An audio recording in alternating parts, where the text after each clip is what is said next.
दरबार में राम में भक्त मन बैठे कैसे दीदी हो। अब में कोई शंका के बात नहीं, आप मन सब राम भक्त परम पिता परमात्मा के संतान हो। जोरदार ताली बजाओ। मुख मुरली बजाए हो, मुख मुरली बजाए, छोटे से श्याम कन्हैया, छोटे से श्याम कन्हैया। मुख मुरली बजाए, मुख मुरली बजाए, छोटे से श्याम कन्हैया। मुख मुरली बजाए, मुख मुरली बजाए, छोटे से श्याम कन्हैया।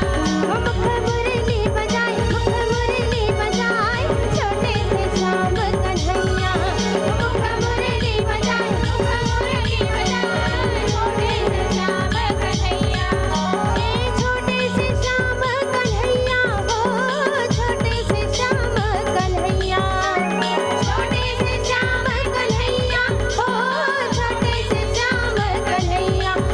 अरे छोटे से श्याम कन्हैया हो, छोटे से श्याम कन्हैया, छोटे से श्याम कन्हैया हो, छोटे से श्याम कन्हैया।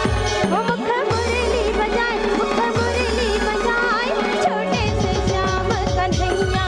वो मुख मुरली बजाए, मुख मुरली बजाए, छोटे से श्याम कन्हैया।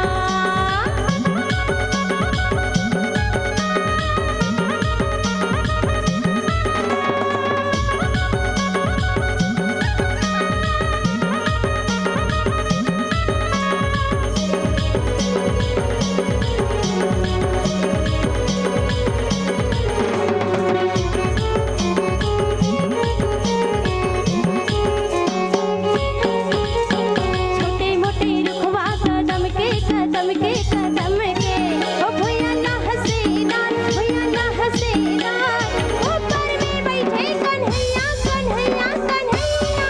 ओ मुख मुरली बजाए, मुख मुरली बजाए, छोटे से श्याम कन्हैया। छोटे मोटे रुखवा कदम के कदम के कदम के, ओ भैया ना हसीनार, भैया ना हसीनार, ऊपर में बैठे कन्हैया कन्हैया कन्हैया। ओ मुख मुरली बजाए, मुख मुरली बजाए, छोटे से श्याम कन्हैया।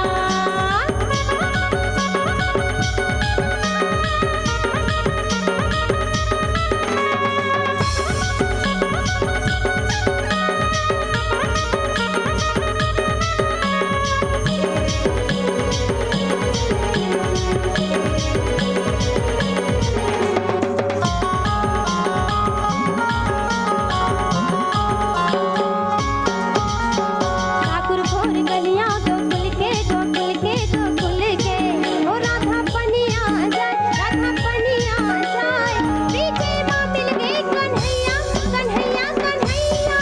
ओ कर लियो लपटाए, कर लियो लपटाए, छोटे से श्याम कन्हैया।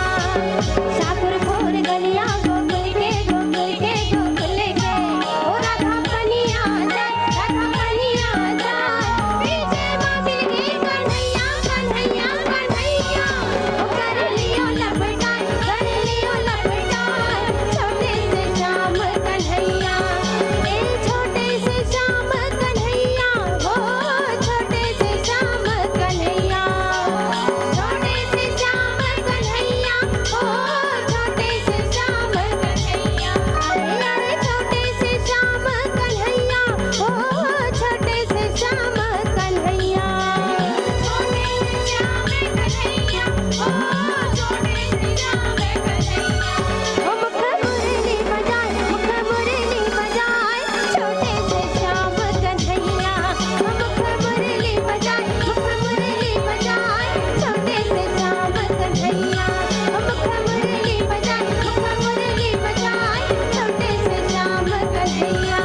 मुख मुरली बजाए, मुख मुरली बजाए, छोटे से श्याम कन्हैया। बोल दे राधे कृष्ण भगवान की जय, बोलिए श्यावर रामचंद्र की